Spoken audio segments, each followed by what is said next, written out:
one of the quotes I always like is, like films often, whether you're writing them or cutting them together, they never get finished. They just sort of escape. But in terms of like when I realized I was done I had spent a good amount of time with the whole post-production team in sound studios and the office and redoing voiceovers, and you just sort of you hit a point where you're like, I can't do anything more.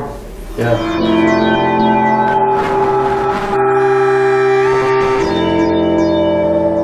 Hey, where are you boys going? Oh, we're just gonna go play flashlight tag. I mean, I like what I finished with. I set out to make a story that was not going to say, not going to give you a moral standing on the whole issue of substance abuse one way or the other. It was just sort of a reflection and a meditation on sort of like the cost it carries and the effect it has on those who are not involved in substance abuse but who know somebody. I'm very proud of the way it has turned into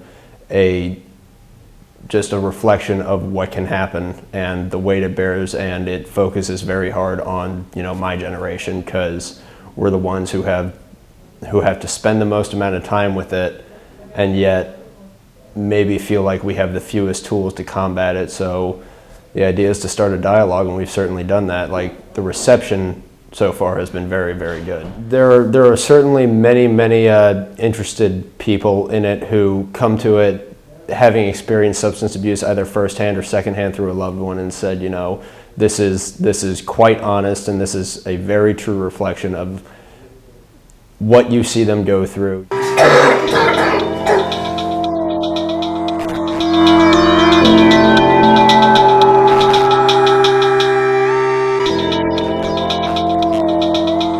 I think I'm good at working with what I have. That's a big mantra of mine. When you make art, you work with what you have. You don't build your vision beyond what you have to fight to get or don't have the budget for. Yeah, there's always going to be, numerous things I wish I could have done differently, but you take the experience and you hopefully build it towards a second project, and you know what to do better, differently for next time.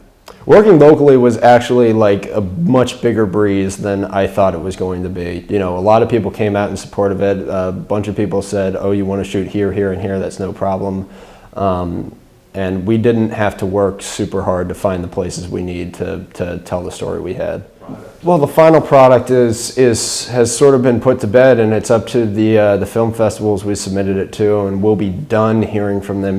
We've gotten a couple of no's back. There was one festival that was interested in us, and I guess as Kismet would have it, that festival got canceled for whatever reason, but we got our refund back, so I guess that's one way to start making money. There's certainly a part of me that would love to do it again with maybe a little bit less responsibility lying squarely on me and my partner's shoulders. If it was more than just me and Jen working to make it happen, because two working people who have an idea and want to take it as far as it can only take it so far, because there's family obligations, there's work, there's all sorts of day-to-day commitments that you have.